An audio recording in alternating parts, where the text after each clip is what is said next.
الرحيم رب اشرح لي صدري ويسر لي امري واحلل عقدة من لساني يفقهوا قولي ربنا ظلمنا انفسنا وان لم تغفر لنا ترحمنا لنكونن من الخاسرين سبحانك سبحانك لا علم لنا الا ما علمتنا انك انت العليم الحكيم آمین یا رب العالمین۔ سورہ یاسین کا بنیادی پیغام آپ لوگوں کو ذہن میں ہونا چاہیے۔ مین تھیم جو ہوتا ہے، ہر چیز کا ایک مین تھیم ہوتا ہے جو آپ تک پہنچانے کے لیے اس کا ایک مقصد ہوتا ہے کہ یہ مقصد کیا ہے۔ اب رائٹ، اگر آپ سارا سے کہا جائے کہ سارا افطاری کی تیاری کرو تو سارا کا مقصد صرف کھانے پکانا نہیں ہے، سارا کا مقصد روزہ افطار کروانا ہے۔ تو یہاں پہ ہمارا مقصد جو ہے صرف سورہ یاسین کو پڑھنا نہیں ہے، ہمیں یہ پڑھنا ہے کہ اس کے اندر پیغام ہمیں کیا مل رہا ہے۔ تو یہاں پہ ہمیں جو پیغام مل رہا ہے وہ توحید کا مل رہا ہے، رسالت کتنی سچی ہے اس کا مل رہا ہے، آخرت کی تیاری کر لیں، اللہ پر ایمان لے کے آئیں۔ یہ جو عارضی ٹیمپریری لائف ہم گزار رہے ہیں، گیٹ اپ، اٹھ جائیں اس سے، اس میں اتنا مگن مت نہ ہے رہیں کہ ہم سوئے رہیں۔ اور پھر ہمیں اللہ تعالیٰ نے اس صورت میں بیان کر کے بتا دیا ہے، خود بتا دیا ہے ہمارے پیغمبر کے تھرو کہ جو انکار کرنے والے تھے ان کا انجام کیا ہوا تھا، اور جنہوں نے اقرار کیا تھا میں نے ان کو کیسے جو صلے دیے، کیسے ان کو جنت دی ہے۔ تو اس کو یہ وضاحت کرنے کے لیے کہ سورہ یاسین 6 حصوں میں ہم نے یہی کچھ ابھی پڑھ رہے ہیں کہ یاسین والقرآن الحکیم، تو یہ کھلی ایک مبین ہے، ٹھیک ہے، امام مبین، یعنی کہ جتنی ہمیں جو ہے خبریں ملتی ہیں ان میں سے سب سے بہترین جو اللہ تعالیٰ نے ہمیں نالج والی خبریں دی ہیں وہ قرآن میں ہیں۔ پھر ہم نے سابقہ اقوام کی سرکشی جس میں 3 رسول آئے، مومن تھا وہ جنت میں چلا گیا۔ پھر ہم نے موسٹ امیزنگ پارٹ جو آئی ریئلی انجوائڈ وہ تھی آنکھوں سے آیات کی ہدایت، قدرت کی نشانیاں، توحید کی نشانیاں، جس میں ہم نے دیکھا تھا کہ اللہ تعالیٰ ہمارے لیے کیسے کھانے کا بندوبست کرتے ہیں، دودھ کا، شہد کا، یہ سب ہم نے ڈیٹیل پڑھی تھی۔ اب ہم چل رہے ہیں چوتھے پارٹ پہ۔ چوتھا part is quite scary, quite thought provoking, آپ کی سوچ کے دروازے کھولنے والا ہے، اور آپ کے لیے ایک بہت ہی زیادہ جسے کہتے ہیں نا تھوڑا سخت قسم کی وارننگز ہیں اس کے اندر۔ اور جب اللہ پیار کرتا ہے تو اللہ تعالیٰ ڈانٹتا بھی ہے، تو ہمیں ڈانٹ بھی پڑ رہی ہے اس میں، اور ہمارے سدھار کے لیے بھی اللہ تعالیٰ ہمیں ساتھ ساتھ چیزیں کلیئر کر کے بتا رہے ہیں۔ تو یہ والا چوتھا اور پانچواں پارٹ جو ہے، یہ دونوں پارٹس جو ہیں یہ کوائٹ انٹینس، تھوڑے سے آپ کو پریشان کرنے والے، اور ہونا بھی چاہیے ہمیں۔ تو یہ وہ والے پارٹس ہیں۔ انہی پارٹس میں سے ایک ہم نے جو مین جو صورتوں کا مین تھیم ہے وہ میں لے کے آپ کے پاس آج پھر میں دوبارہ سے اس کو بتاؤں گی، یہ اس وقت تک بتاتی رہوں گی جب تک چوتھا پارٹ ختم نہیں ہو جاتا۔ تو اللہ تعالیٰ ہم سے صرف یہ کہہ رہے ہیں کہ ہم تقوی والے بن جائیں، اتقو ما بین ایدکم وما خلفکم، کہ ہمیں ماضی کے گناہ جو گزر گئے، خلفکم ان کو یاد کریں اور ان کے لیے توبہ استغفار کریں اور سچی اور پکی توبہ کریں۔ اور پھر ہمیں اللہ تعالیٰ نے کہا ایدکم، جو تمہارے آگے آنے والے ہیں ان سے ہدایت لے لو، اور قیامت کے دن سے بچنے کی کوشش کرو کہ وہاں پہ تمہارا حساب آسان ہو، تمہارے ہاتھ میں جو اعمال کی کتاب ہو وہ تمہارے لیے باعث فخر ہو۔ اور یہ ساری ہدایت اللہ تعالیٰ نے ہمیں کہاں سے دیتے ہیں؟ وہی سے۔ اور ہمیں اگر الٹیمیٹلی اچھے اعمال کریں برے کریں، قبر میں تو جانا ہی جانا، الٹیمیٹلی ریئلٹی آف لائف، تو ہمیں وہاں پہ اپنے لیے روشنی رکھنی ہے اندر اپنی قبر میں، یا پھر ہم نے اندھیرا رکھنا ہے، اٹس اپ ٹو us۔ تو ہمیں خود کو اس طرح ایک بلاک میں بند نہیں کرنا، ہمیں اپنے آگے پیچھے اوپر نیچے راستے کھلے رکھنے ہیں اللہ تعالیٰ کے اعمال پہ، ہدایت پہ عمل کرتے ہوئے۔ پھر آگے ایک اور جو آخر میں تھی کہ ایدکم وما خلفکم لعلکم ترحمون، تاکہ تم پر رحم کرا جائے۔ اللہ تعالیٰ نے کہا کہ اپنے ماضی کی سے توبہ کرو، مستقبل کی فکر کرو، تو اللہ تعالیٰ تم پر رحم کرے گا، کیونکہ اللہ تعالیٰ رحم کرنے کے لیے، اللہ تعالیٰ رحمان ہے، اللہ تعالیٰ رحیم ہے۔ تو ہم اس کی خوبیوں کا یہ فائدہ اس وقت اٹھا سکتے ہیں جب ہم ہدایت لیں، اور پھر اس کی تصدیق ہمارے نبی نے بھی کر دی کہ تم زمین والوں پہ رحم کر لو، آسمان والا تم پہ رحم کر لے گا. ایک بہترین طریقہ بتایا. ٹھیک ہے. اور پھر اس کے بعد ہمیں ہر چیز پہ انکار نہیں کرنا، ہمیں ہر چیز کو ریجیکٹ نہیں کرنا، ڈینائی نہیں کرنا، چیلنج نہیں کرنا، ابسٹریکٹ نہیں کرنا. ہمیں اللہ تعالیٰ کی باتوں کو ماننا ہے. اگر ہم نہیں کریں گے تو ہم مورزین کہلائیں گے. ٹھیک ہے. جو ہر وقت کوئی نہ کوئی عرض لے کے بیٹھے ہوتے ہیں. عرض جو ہوتا ہے وہ مخالفت کرنے، یہ میری عرضی ہے، عرضی میں کوئی نہ کوئی ریزن ہوتی ہے. وہاں سے مورزین نکل آیا کہ یہ سارے کے سارے انکار کرنے والے، ایک نہیں سب. تو پھر قرآن پاک میں ایگزامپلس دے دے کے ہمیں سمجھایا گیا ہے کہ کفار جو تھے وہ مورزین تھے. ٹھیک ہے نا. وہ بار بار مخالفت کرتے تھے، سوال اٹھاتے تھے اللہ کی وحی پہ، آپ صلی اللہ علیہ وسلم کی رسالت پہ. تو اللہ تعالیٰ کہتا ہے کہ اگر تم کہتے ہو کہ میں متقی ہوں تو صرف سمعنا و اطعنا، ہم نے سنا اور مان لیا. جو قرآن پاک کہہ رہا ہے اس کو سنو اور اس کو مان لو. پھر اس کی یہ تھی کہ اذا قال لهم اتقوا ما بین ایدیکم وما خلفکم، جب ان سے کہا جاتا ہے آگے پیچھے کا لحاظ کرو، تو وہ کیا جواب آگے سے معرضین دے رہے ہیں، تقدیر میں جو لکھا ہوگا دیکھا جائے گا. پھر جب ان سے کہا جاتا ہے صدقہ کرو تو وہ کہتے ہیں ہم کیوں کریں بھی، اگر اللہ تعالیٰ نے اس کی قسمت میں جو لکھا ہوگا اس کو مل جائے گا. تو وہاں پہ بھی دونوں دفعہ ہمیں اللہ نے کہا وَإِذَا قَالَ لَهُمْ، جب ان سے کہا جاتا ہے اِذَا قَالَ، تو ہم کوئی کہنا نہیں مانتے. ہم کہتے ہیں نہیں، ہم نے کچھ بھی نہیں کرنا. کفار نے بھی کہا، مشرکین نے بھی کہا، اور ہم بھی تو وہی کر رہے ہیں. ٹھیک ہے نا. تو ان کو کوئی بھی معجزہ دکھا دو، ان کو کوئی بھی نصیحت کر دو، وہ کیا کرتے ہیں، وہ انکار کر دیتے ہیں. تو وہ معرضین کہلاتے ہیں، مخالفت. اس زمانے میں بھی تھی. 1400 سال ہو گئے ہیں قرآن پاک کو دنیا میں آئے ہوئے، آج بھی ہے. ٹھیک ہے. اور پتہ نہیں کب تک چلے گی. قیامت کے دن کی منظر کشی اب چل رہی ہے بیسیکلی، جو ہم پڑھ رہے ہیں. تو یہی میں نے آپ سے کہا تھا کہ کل ہم نے پڑھا تھا وَيَقُولُونَ مَتَىٰ هَٰذَا الْوَعْدُ إِن كُنتُمْ صَادِقِينَ، اور کہتے ہیں یہ وعدہ کب پورا ہوگا اگر تم سچے ہو. مَا يَنظُرُونَ إِلَّا صَيْحَةً وَاحِدَةً تَأْخُذُهُمْ وَهُمْ يَخْتَصِمُونَ، وہ صرف ایک چیخ کا انتظار کر رہے ہیں جو انہیں آ لے گی اور وہ آپس میں جھگڑ رہے ہوں گے. فَلَا يَسْتَطِيعُونَ تفصیاتم لا الى اہلہم یرجعون، بس نہ تو وہ وصیت کر سکیں گے اور نہ ہی اپنے گھر والوں کی طرف واپس جا سکیں گے. تو کل ہم نے تھوڑا سا اس کو پڑھا تھا کہ and they say when this will promise of the Lord be fulfilled if you are truthful، کہ کیوں نہیں وہ وعدہ سچا ہو رہا جو تم نے کیا تھا، کیوں قیامت نہیں آ رہی. حالانکہ قیامت ہر اس بندے کے لیے اس وقت آ جاتی ہے جب وہ دنیا سے جا رہا ہوتا ہے. تو they are waiting for nothing but a single blast that will seize them while they are still disputing، آپس میں لڑ جھگڑ رہے ہوں گے، ان کو پتہ بھی نہیں چلے گا.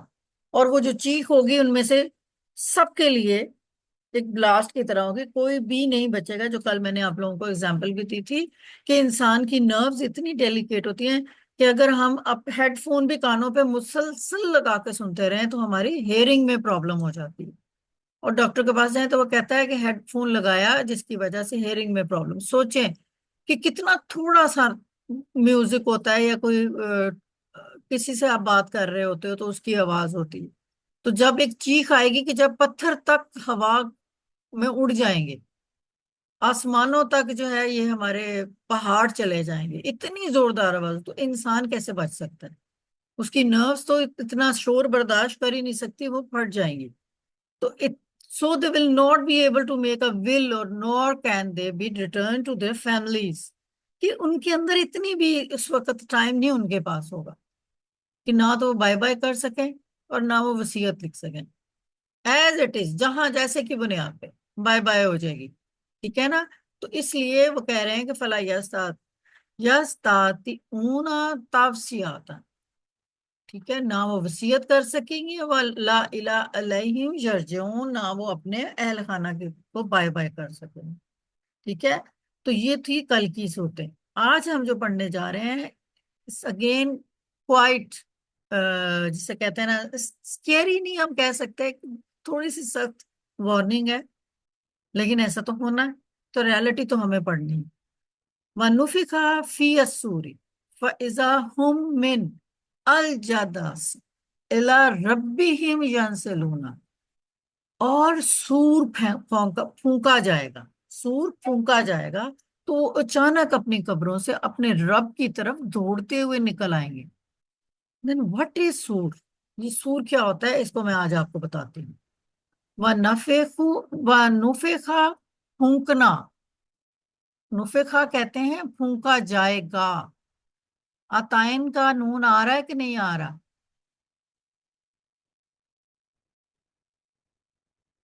ہیلو، جی باجی، نہیں باجی جان، یہ تو اپنا صیغہ ہی ایسے ہے، آپ لوگوں کو میری آواز آ نفخہ۔ رہی ہے؟ جی باجی جی جی جان، باجی جان آ رہی ہے۔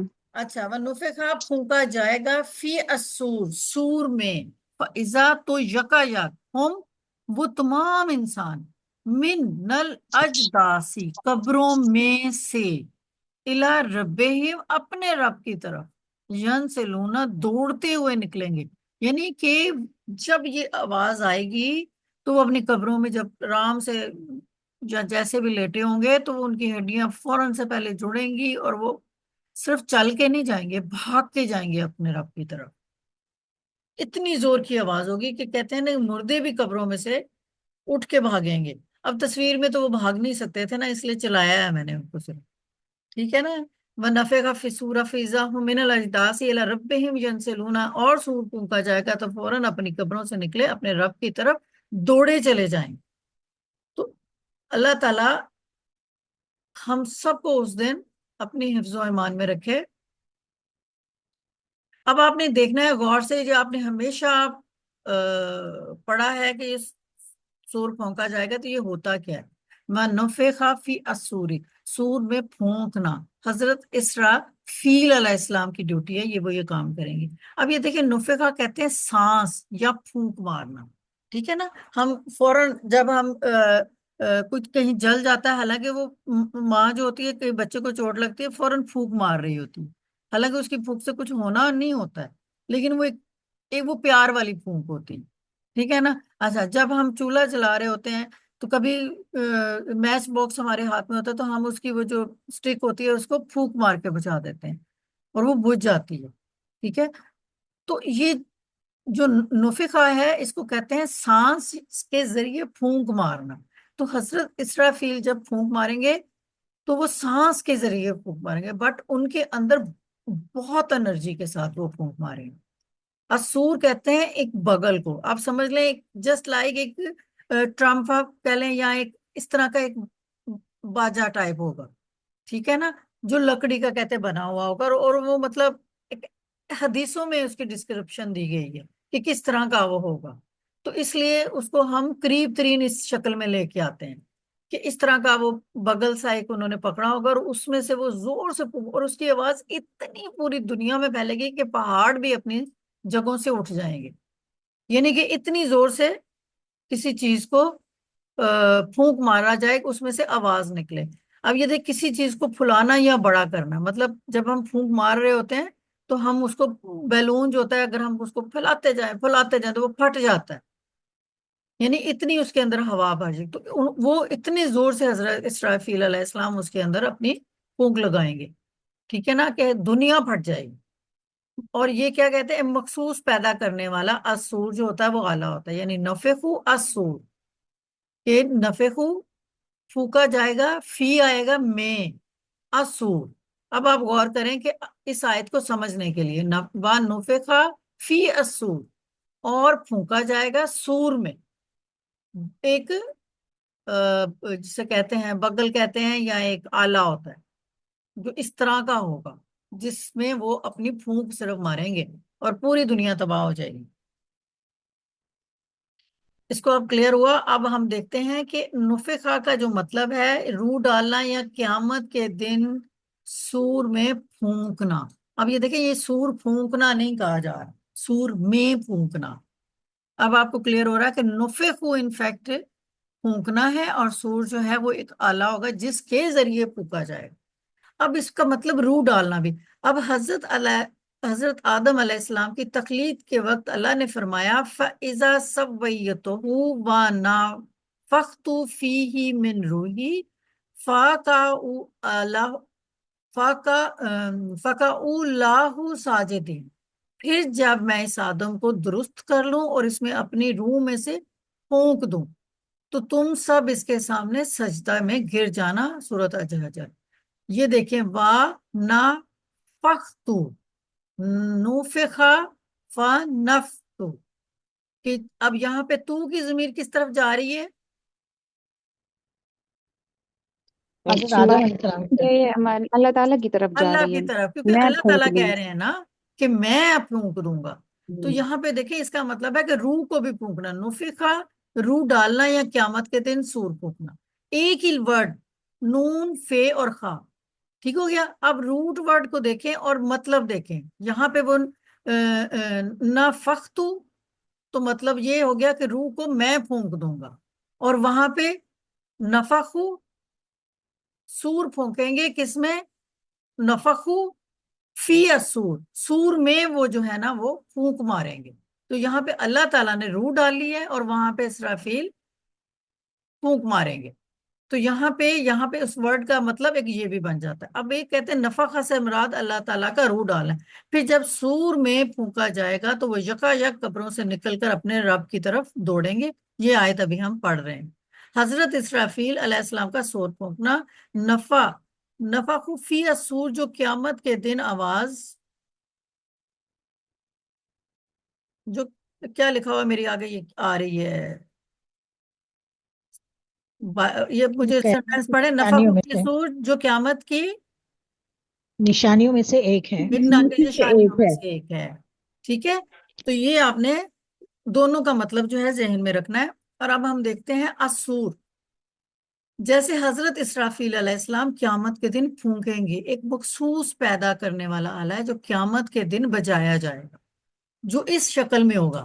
آپ سمجھ سکتے ہیں، تھوڑا بہت ایگزیکٹ نہیں، لیکن جو احادیث میں بتایا گیا ہے اس کو اس شکل میں بتایا گیا. وہاں یہ آپ دیکھیں فا نو فی خا، فا اب ساتھ لگ گیا ہے اس کی. پس پھر فا نفخا فی السور، سور کے اندر جب پھونک ماری جائے گی تو کیا ہوگا؟ فا سی اکا من فی السماوات و من فی الارض. پھر جب سور پھونکا جائے گا تو جو آسمانوں اور زمین میں ہیں وہ سب بے ہوش ہو کر گر پڑیں گے. ٹھیک ہے. فا پس سا اکا، تو وہ کیا ہوں گے؟ بے ہوش ہو کر گر پڑیں گے. یہ سورج باجی زمین کا ہے. گھبرا جائیں گے، یہ لکھا ہوا ہے، جی گھبرا جائیں گے لکھا ہوا ہے۔ کہاں لکھا ہوا ہے؟ یہ اوپر پڑھے. فا نفخا پہ ہیں ہم، سورج زمر کی، اب سورج نمل میں نہیں گئے. جی ٹھیک ہے. ابھی ہم جی سورت جی زمر کی آیت کو ترجمہ پڑھ رہے ہیں کہ وہ کیا کہہ رہے ہیں کہ سب بے ہوش ہو کے گر جائیں گے.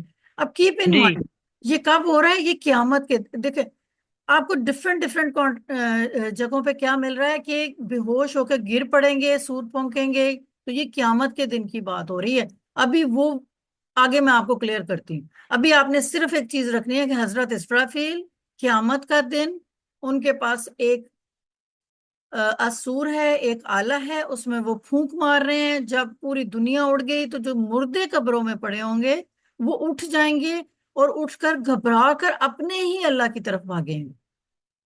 جیسے ماں جو ہوتی ہے نا بچے کو مارتی ہے لیکن وہ جاتا ماں کے پاس ہی ہے، جتنا ماں مارتی ہے وہ ماں کے پاس بھاگ بھاگ کے جاتا ہے. جی اسی باجی طرح جان، ایسے ہی اللہ تعالیٰ نے کہا ہے کہ مردے بھی قبروں سے ایسے ہی اٹھیں گے اور میری طرف بھاگے ہوئے آئیں گے. اور پھر اب ہم سورۃ نبل کی آیت کو دیکھتے ہیں. وَيَوْمَ يُنفَخُ فِي الصُّورِ فا.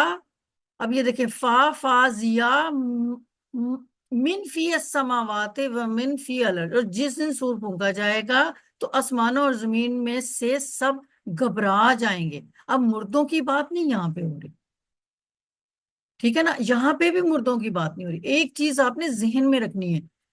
اوپر میں نے شاید مردے بول دیا لیکن ابھی میرے ذہن میں اگلی آیت بھی آ رہی ہے، اس کو میں آپ کو کلیئر کروں گی. اور یہ میں آپ کو آیت نمبر 29 ہم پڑھ چکے ہیں، اس میں بھی ایک چیخ کی آواز تھی. ٹھیک ہے. تو یہاں پہ بھی یہ سور کی جو ہوگی، جب ہوا ہوگی، ایک آلہ ہوگا حضرت اسرافیل، اس میں سور پھونکیں گے تو ساؤنڈ پیدا ہوگا نا، ایک آواز آئے گی، ایک مخصوص آواز پیدا کرنے والا ہے. تو ایک اتنی شدید آواز آئے گی کہ اس آواز کو ہم لوگ یہ بھی کہتے ہیں کہ ہر طرف دھواں ہو جائے، ہر طرف مٹی ہو جائے گی، ہر طرف آسمان کی طرح دھواں ہمیں نظر نہیں آئے گا چیزیں، ٹھیک ہے نا؟ تو یہ قیامت کا سما جو ہے نا، یہ ہماری حدیثوں میں اللہ تعالی ہمارے نبی نے ہمیں ڈسکرائب کیا ہوا۔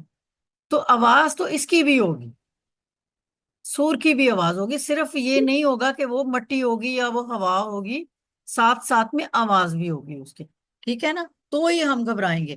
تو یہ کلیئر کیا کر رہا ہے کہ موت ہوگی، پھر فنا ہوگی، پھر حیات بعد الموت، یعنی موت کے مرنے کے بعد ہم بالکل فنا بھی ہو جائیں گے، ختم بھی ہو جائیں گے، لیکن ایک اور ہمارے سامنے ایک زندگی بھی ہوگی، ٹھیک ہے نا؟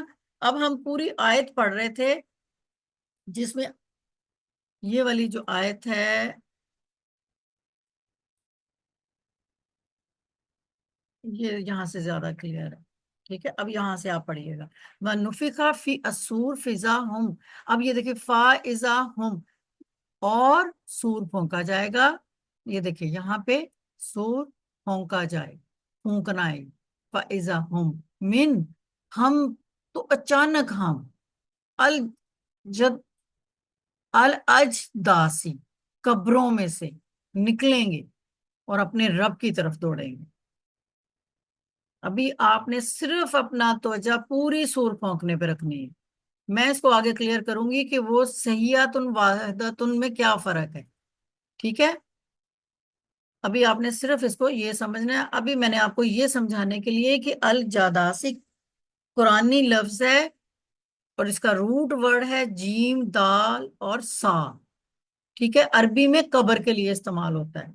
اچھا، اب ایسی قبر، عام قبر نہیں، ایسی قبر جس کا وجود ختم ہو چکا ہو، فور ایگزامپل آج سے 50 سال پہلے بھی کوئی بندہ کی ڈیتھ ہوئی ہوگی، اس کی قبر ختم ہو چکی ہوگی، 1000 سال پہلے کی قبر ختم ہو چکی ہوگی، ٹھیک ہے نا؟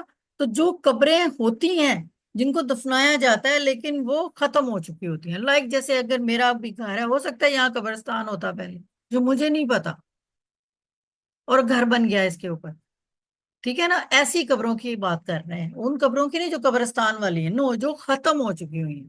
قرآن میں اس کو اس لیے استعمال کیا گیا ہے کہ اس میں قیامت کی ہولناکیوں کی طرف آپ کو بتایا جا رہا ہے کہ ایون وہ والے مردے بھی جن کی قبریں ختم ہو چکی ہوں گی، وہ بھی نکل کے اللہ کے حضور پیش ہوں گے۔ یہ چیز یاد رکھیے کہ یہاں پہ اس لیے الجداسی کا جو ہے نا ورڈ یوز کیا گیا۔ اب یوم یخرجون من الاجداسی سیران کا انہم الی نصب یوفزون، جس دن وہ قبروں سے تیزی سے نکلیں گے جیسے وہ کسی نشانی کی طرف دوڑ رہے ہیں۔ تو یہاں پہ بھی یہ والی وہ والی قبر ہے الاجداسی جو مٹ چکی ہوئی ہیں۔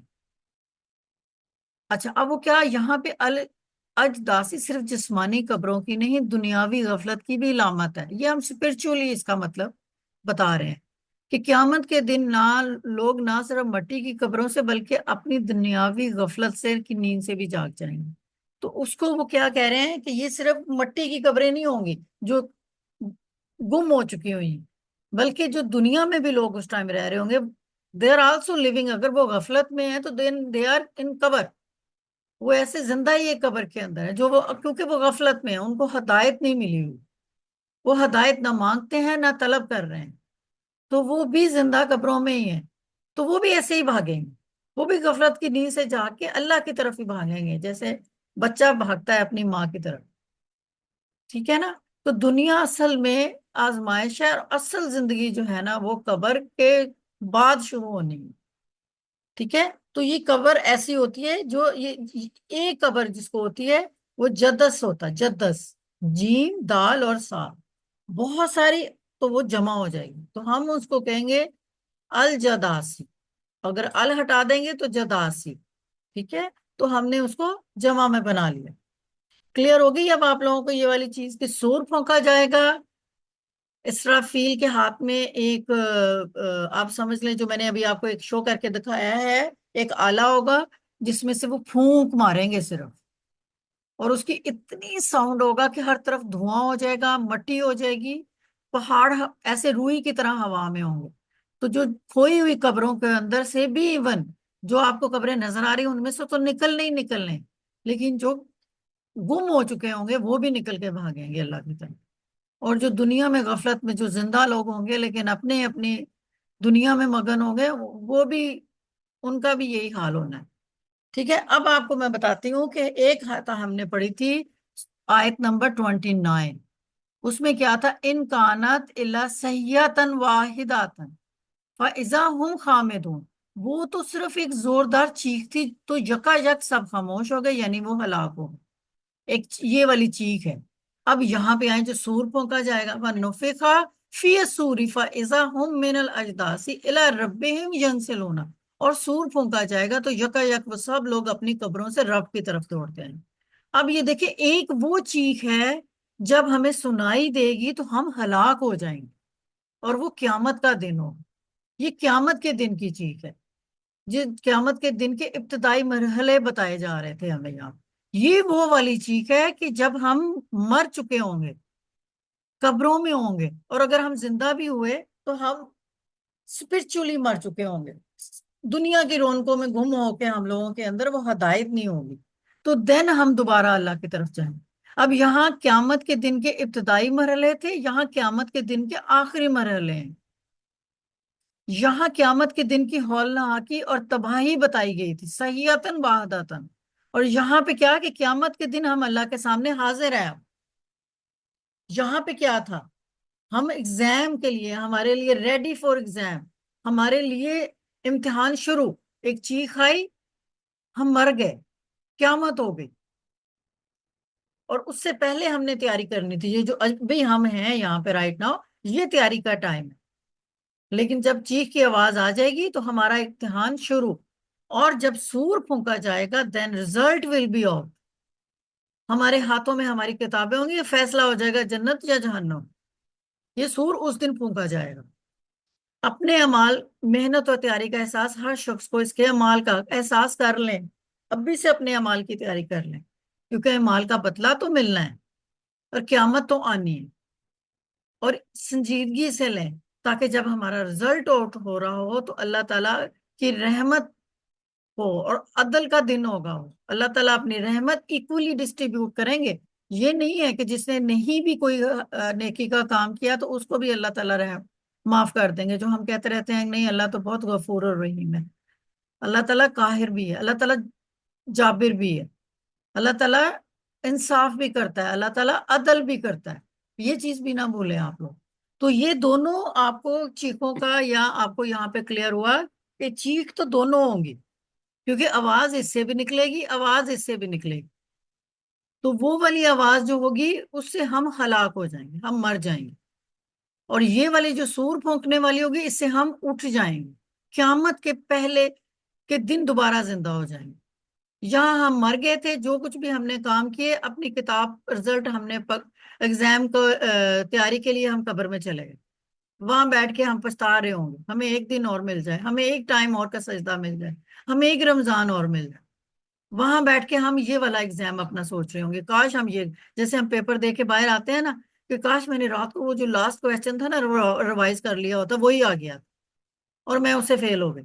اسی طرح قبروں میں بھی بیٹھ کے ہم لوگ ریگریٹ کر رہے ہوں گے، کاش ہم دنیا میں ہوتے، ہمیں رمضان ملتا، ہم یہ کر لیتے، ہم وہ کر لیتے، ہم نمازیں پڑھتے، ہم روزے رکھتے، ہم جیسے جیسے اللہ نے کہا تھا ہم ویسا ویسا کرتے، تو آج ہم اچھے حالات میں ہوتے. وہاں ہم یہ بیٹھے سوچ رہے ہوں گے. لیکن جب سور پھونکا جائے گا، اب تک ہم زندہ نہیں ہیں، دنیاوی چیزوں میں گم نہیں ہیں، ہم قبر کے اندر بیٹھے ہوئے ہیں، دین رزلٹ آئے گا اس دن ہمارے پاس، اللہ کا انصاف آئے گا. جیسے رزلٹ کارڈ ہمارے پاس آتے ہیں، کتنے پرسنٹیج آئی، کتنا میں نے اچھا پڑھا تھا، اس کا رزلٹ میرے سامنے آ گیا. تو یہ دونوں چیزوں میں یا دونوں کی ڈفرنس یہاں پہ یہ ہے. تو چیزوں کو یہاں پہ کنفیوز نہیں کرنا. اللہ تعالیٰ نے ہمارے سامنے ہر چیز رکھ دی ہے، یہ لو، اس کو پڑھ لو اور اس کو سمجھ لو. یہ لنک نہیں ہے قرآن پاک، یہ دو آیتیں کلیئر ثبوت ہیں آپ کے پاس. آیت نمبر 29 اور آیت نمبر 51 کس قدر ویل لنکڈ ہیں. اب یہ بھی ہو سکتا تھا اگر یہ لنک نہ ہوتی تو آیت نمبر، آپ لوگوں کو آواز آ رہی میری؟ جی باجی. آواز جی آ رہی؟ بھائی جان. اچھا جی باجی اب اب یہ بھی ہو جی سکتا باجی تھا. آ رہی ہے. Okay girls okay. اب یہ بھی ہو سکتا تھا نا کہ آیت نمبر 51 29 کی جگہ پہ علامہ رکھ دیتے, 29 51 کی جگہ پہ رکھ دیتے, اور ہم کہتے کہ یہ بھی تو دیکھو ان کانت اللہ صحیحۃ واحدۃ فاذا ہم خامدون. تو یہاں پہ بھی تو ہم سب خاموشی ہو رہے ہیں نا چیخ کو سن کے, اور یہاں پہ بھی اللہ تعالیٰ کہہ رہے ہیں کہ سور پونگا جائے گا تو دوڑے ہوئے نکل کے آ جائیں گے. تو یہ کیا ہے؟ لیکن لنک دیکھیں آپ, پلیسمنٹ دیکھیں کہ پہلے صرف آپ کو قیامت کے ابتدائی مرحلے بتائے گئے ہیں. آپ کو بتایا گیا آپ اس دن ہلاک ہو جائیں گے, آپ قبروں میں چلے جائیں گے, آپ اپنا جو آپ کا رزلٹ آؤٹ ہونے والا ہے آپ اس کی تیاری کریں گے بیٹھ کے. اب آپ تیار ہو جائیں, اب آپ کے ہاتھ میں کچھ نہیں رہا سوائے پچھتانے کے کہ کاش کہ میرے پاس وہ ٹائم ہوتا, میرے پاس رمضان کا مہینہ مجھے ایک اور مل جاتا, میرے پاس ایک نمازوں کے ٹائم مجھے اور مل جاتے, اللہ کے لیے میں جو عمل اللہ نے مجھے کہا تھا کہ اللہ اپنے آپ کو پردے میں رکھو, اپنے آپ کو ایکسپوز مت کرو, اپنے آپ کو لوگوں کو مت دکھاؤ, میں وہ یہ سارا کام کر لیتی تو آج میں اس انتظار میں نہ بیٹھی ہوتی جو میرا رزلٹ آؤٹ ہونے والا ہے. وہ رزلٹ ہوگا جب حضرت اسرافیل آئیں گے, وہ اعلان کر دیں گے اب آپ کے رزلٹ کا ٹائم آ گیا. تو وہ جو اعلان ہوگا, جیسے کل پرسوں ہمارا رزلٹ آیا تو ایک دن پہلے ہمیں اعلان ہو کے پتہ چل گیا تھا کہ ہمارا رزلٹ آنے والا ہے وفات کا. تو حضرت اسرافیل آئیں گے, وہ اعلان کریں گے, وہ اتنا زور کا اعلان کریں گے کہ سب اپنی قبروں سے نکل کے بھاگیں گے, اللہ کے پاس پہنچیں گے, کیونکہ انصاف تو اللہ نے کرنا ہے, عدل اللہ نے کرنا ہے, رحمت اللہ کی ہے, پیدا اس کو اس نے ہمیں کیے. تو یہاں پہ اللہ تعالیٰ اپنے جو ہے نا پیغامات کو ہمیں اتنا کلیئر کر کے بتا رہے ہیں, اور اتنا آپ کے دماغ میں چیزوں کو بٹھا رہا ہے, اگر بٹھانے کی آپ کوشش کریں.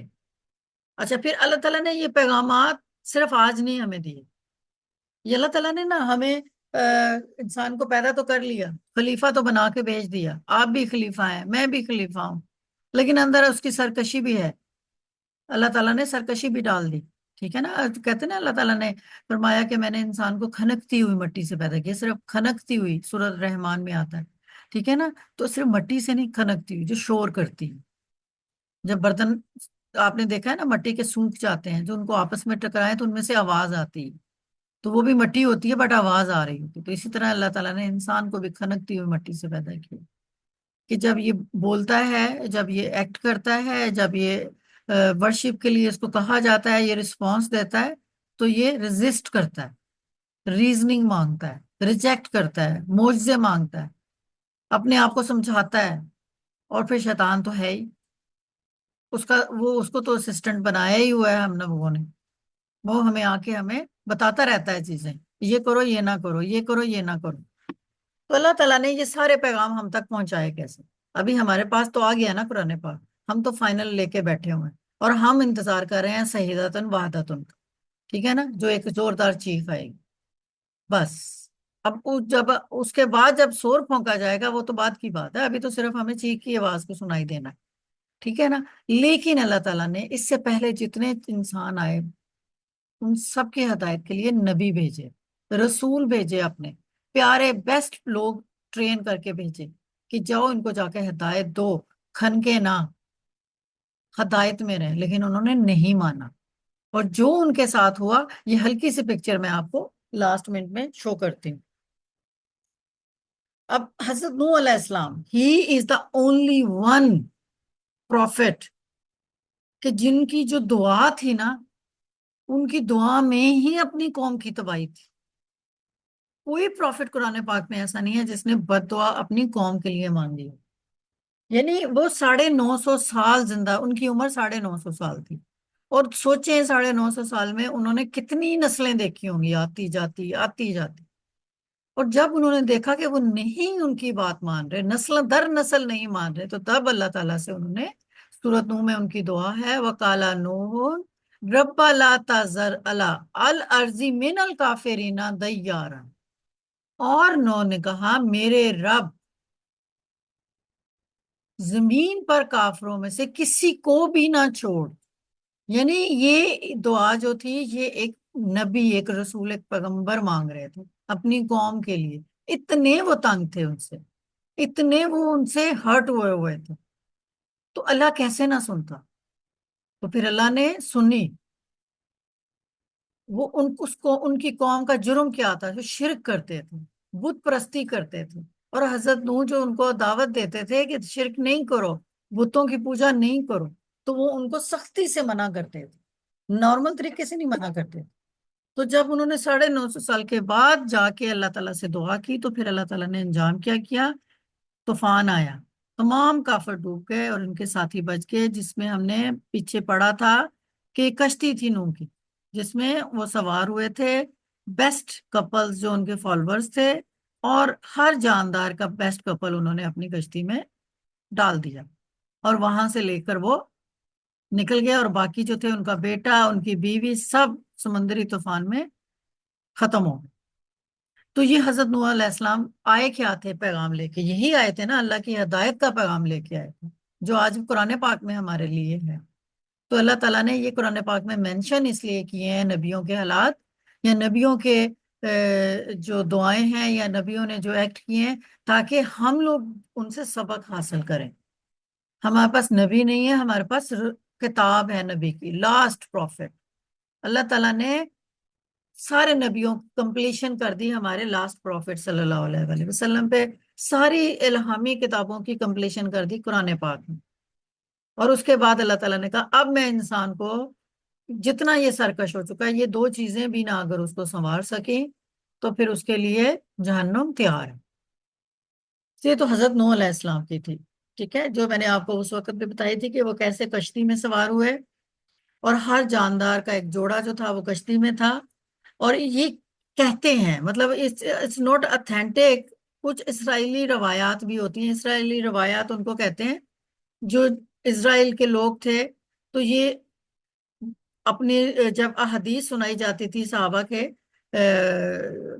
آپ صلی اللہ علیہ وسلم کے دنیا کے جانے کے بعد، یا ہمارے جو خلفائے راشدین تھے تو جو ایک دوسرے کے ساتھ شیئر کرتے تھے، تو جو اسرائیلی یہودی ہوتے تھے وہ بھی اپنی روایات لے کے بیٹھ جاتے تھے۔ یہ اس کی روایت ہے یا حدیث ہے، اس کی اتھینٹسٹی اتنی شور نہیں ہے، but I will share with you people as just a knowledge.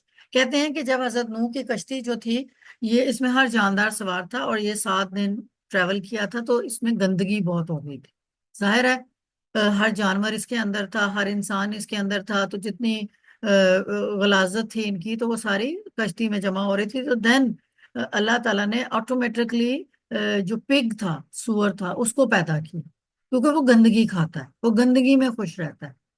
تو اس نے کیا کیا کہ وہ اس کو پیدا کیا، تو اس نے وہ جو 2-3 جو تھے پگ، انہوں نے وہ ساری گندگی کھا لی۔ تو اس لیے اسلام میں اس کو منع کیا گیا، کیونکہ آج بھی جو پگ ہیں، جو سور ہیں، اگر آپ جا کے دیکھیں تو ان کے گوشت میں اس سے اسمیل آتی ہے، اور اس کے گوشت کھانے سے ڈیزیزز ہو جاتی ہیں۔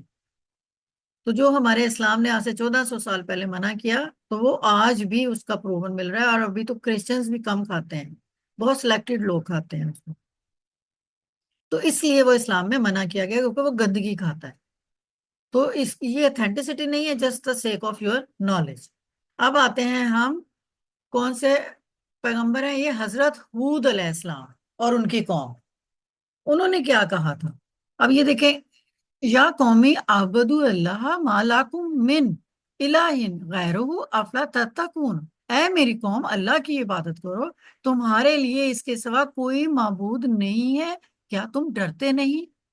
اب یہ حضرت ہود علیہ السلام نے دعا نہیں کی، یہ ان کے بارے میں قرآن پاک میں صرف یہی ملتا ہے، وہ اپنی قوم کو نصیحت کر رہے ہیں کہ صرف اللہ کی عبادت کرو اور کسی کی مت کرو۔ اور سورۃ اعراف میں حضرت ہود کی یہ جو آیت ہے ان کے بارے میں یہ موجود ہے۔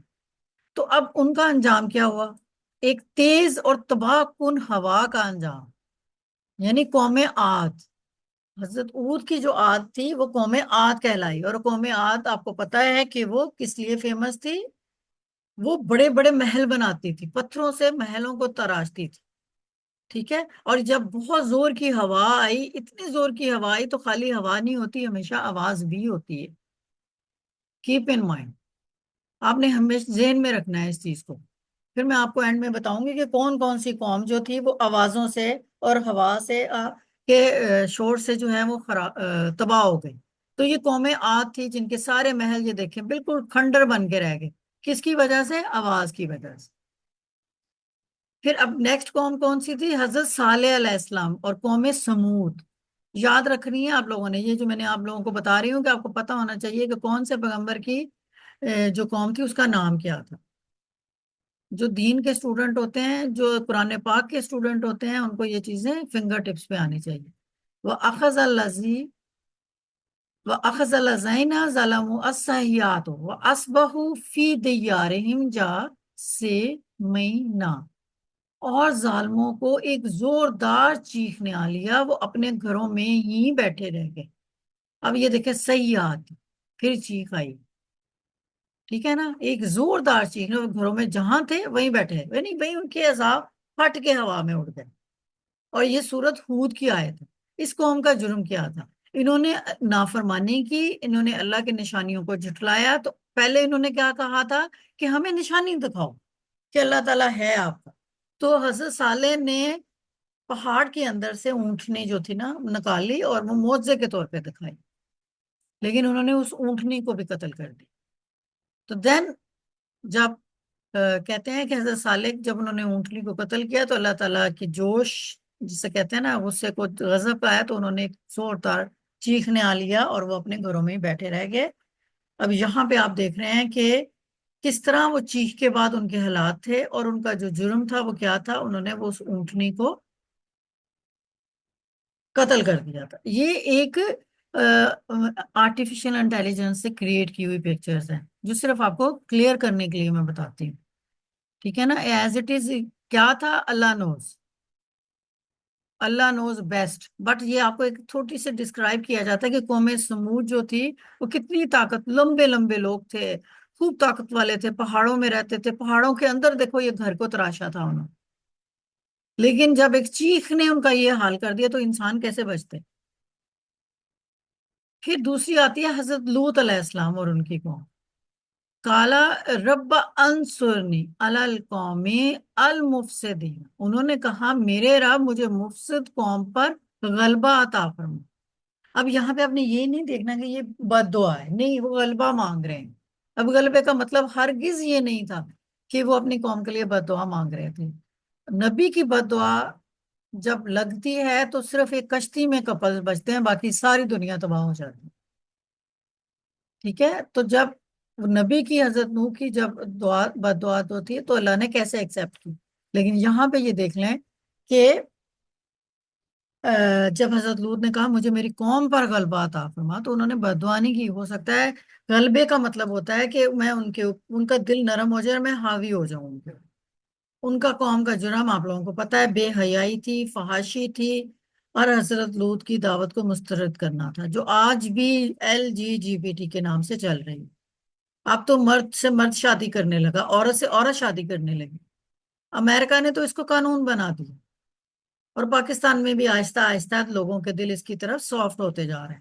ہماری نیو جنریشن اس کی بہت فیور میں.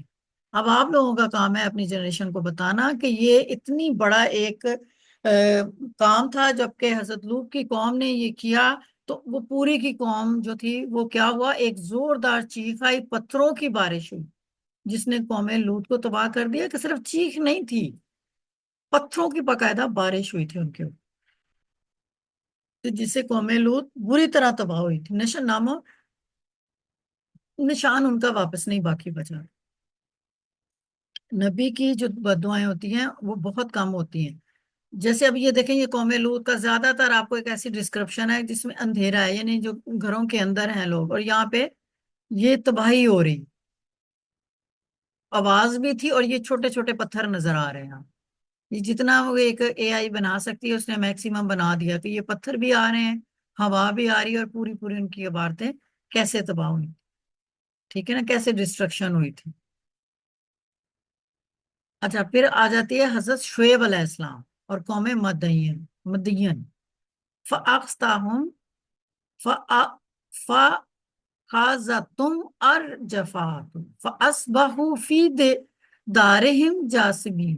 اور اگین یہاں پہ دیکھیں تو انہیں ایک زوردار چیخ نے آ لیا. یہ دیکھیں فَأَصْبَحُوا، یہ کیا ہے، چیخ، اور اپنے وہ گھروں میں ہی، دار کہتے ہیں گھروں میں، جاسمین، بیٹھے رہ گئے. ان کا جرم کیا تھا؟ حضرت شعیب ناپ تول میں کمی کرتے تھے، ظلم کرتے تھے، اور حضرت شعیب کی دعوت کو مسترد کر ایک زوردار چیخ ہے جس نے قوم مدین کو ہلاک کر دی، مدین کو ہلاک کر دی، ٹھیک ہو گیا، اگین چیخ۔ اب آپ کو یہ کیوں بتایا؟ اب غور کریں، قوم کا جرم، ناپ تول میں کمی، ظلم، کیا تھی قوم میں کمی؟ یہاں پہ دیکھیں، بے حیائی، فحاشی۔ قوم کی جرم کیا تھا؟ نافرمانی، اللہ کی نشانیوں کو جھٹلانا۔ قوم کا جرم کیا تھا؟ یہ حضرت ہود کا، یہ بھی نافرمانی اور اللہ تعالیٰ کی نشانیوں کو جھٹلانا، کہنا نہ مانا۔ آپ مجھے یہ بتائیں، یہ جتنے بھی ہم پڑھ رہے ہیں، یہ آج کل نہیں ہے؟ یہ آج کل بھی ہے، باجی جان، سب کچھ ہے۔ اللہ حفاظت فرمائے۔ حضرت Shuaib the destruction of the people of Madyan, کہ یہ جو حضرت شعیب کی جو قوم تھی وہ کیسے، وہ بھی ایک چیخ سے ہی ختم ہوئی تھی، ٹھیک ہے۔ ہم آج کل کے گھر کیا ہی ہوں گے جو ان لوگوں کے گھر تھے، جو ان لوگوں کی صحتیں تھی، ان لوگوں کی ایجز تھی، 500 سال، 300 سال جیا کرتے تھے، ٹھیک ہے۔ تو یہ جو ہے، یہ مدین کی قوم تھی۔ یہ پہلے آ گیا ہمارے جناب حضرت موسیٰ کا، پہلے پکچر آ گئی، بعد میں آ گیا۔ اچھا، حضرت موسیٰ علیہ السلام دعا ربہ ان ہؤلاء قوما مجرمون، تو انہوں نے اپنے رب سے دعا کی کہ یہ لوگ مجرم ہیں۔ الدخان کی آیت ہے۔ حضرت موسیٰ نے صرف اللہ تعالیٰ سے بولا تھا یہ مجرم ہے، یہ نہیں کہا تھا کہ ان کو تباہ کرنا ہے۔ لیکن ہوا کیا؟ ان کا جرم کیا تھا؟ ظلم کرتے تھے، تکبر کرتے تھے، حضرت موسیٰ کی دعوت کو مسترد کرتے تھے۔ تو پھر کیا ہوا؟ فرعون اور اس کا لشکر دریائے نیل میں ڈوب کر ہی ہلاک ہو گیا۔ اس کا تکبر ہی اللہ تعالیٰ نے ختم کر دیا۔ دریا 2 حصوں میں بٹا اور وہ اس میں ڈوب کے ختم ہو گیا، اور وہ سمجھ رہے تھے کہ ہم بھی اس راستے سے گزر جائیں گے۔ اور یہ جو بادشاہ تھا، یہ کہتے ہیں اپنے زمانے کا سب سے زیادہ پاورفل تھا، اس کے بڑے بڑے محلات ہوتے تھے، اور یہ کہتا تھا میں نعوذ باللہ رب ہوں، میری پوجا کرو۔ لیکن اللہ تعالیٰ نے اس کو بھی اس کے تکبر کو نستو نابود کر دیا، ٹھیک ہے نا۔ اب قرآن مجید میں چیخیں کتنی، میں نے ابھی آپ لوگوں کو بتایا کہ کون کون سی چیخیں۔ ایک تو ہماری جو بھی چیخ، waiting, we are on waiting, اس کو صحیحتاً القیامت ہم کہتے ہیں۔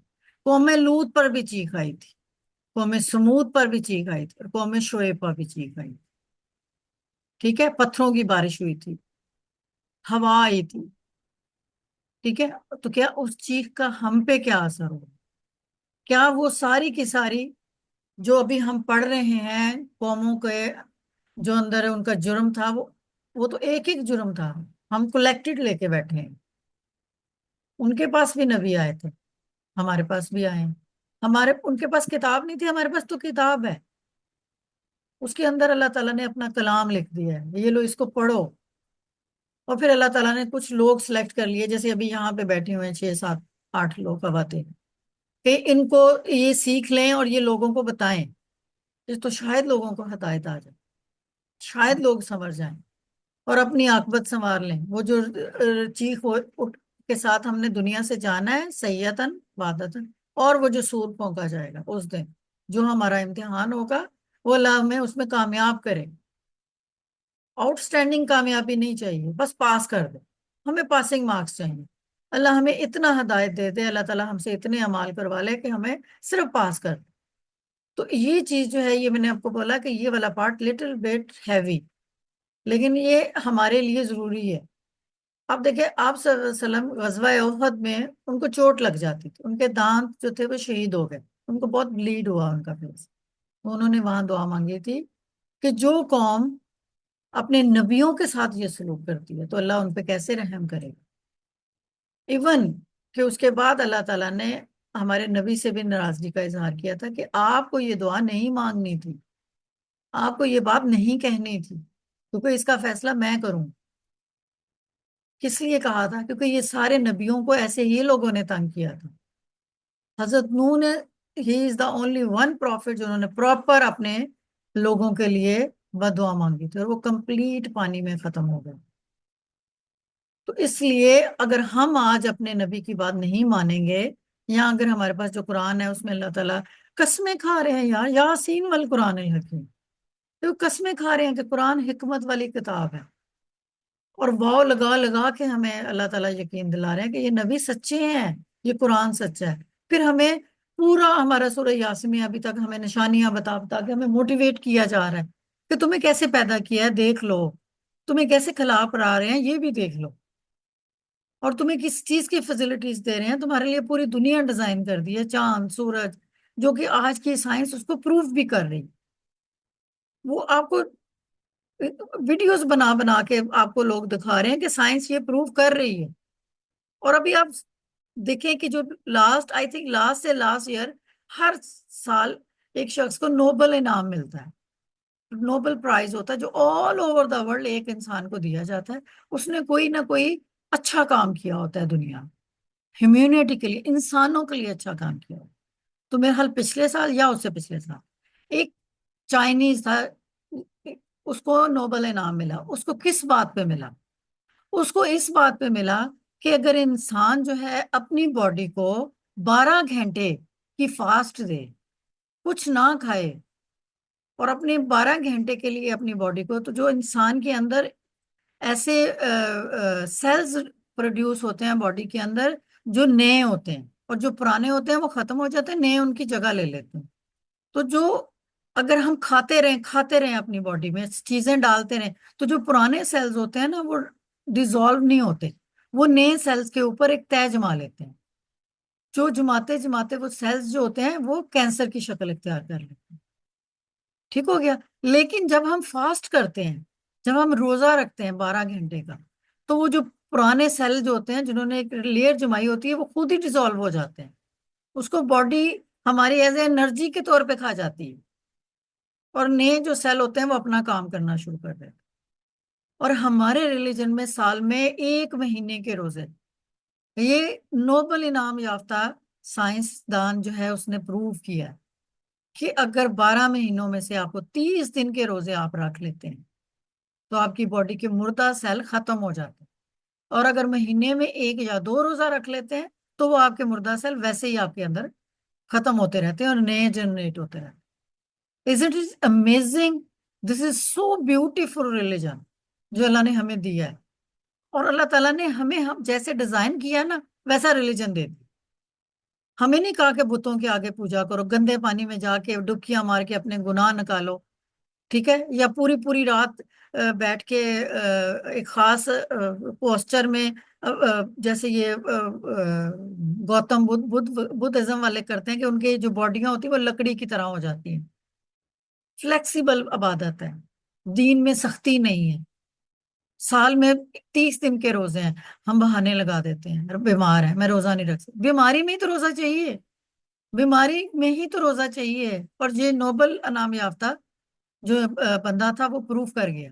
گوگل میں جائیں، سرچ کریں اور مجھے بھی بتائیے کہ کون سا تھا وہ، اور اس نے کس تیسرے پہ کام کیا تھا. میں نے تو آپ کو ایزی لینگویج میں بتایا ہے کہ یہ ایسے وہ اس نے پروف کیا ہے. اور یہ جو ہم اس مہینے میں ہیں اور ہم بہانے لگا رہے ہیں، ہم نے روزے نہیں رکھے، ہم بیمار ہو گئے، ہمیں فلاں پرابلم، ہمیں ساری بیماریوں کی جڑ یہی ہے کہ ہم اپنی باڈی کو ریسٹ دیں، کھانا پینا بند کریں.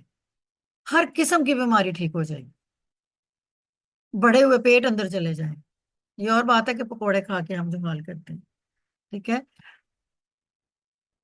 سبحانک اللہم و بحمدک اشہد ان لا الہ الا انت استغفرک و اتوب الیک. اللہ اس علم کو ہم سب کے لیے آسان، با عمل اور ہدایت والا بنا دے. آمین.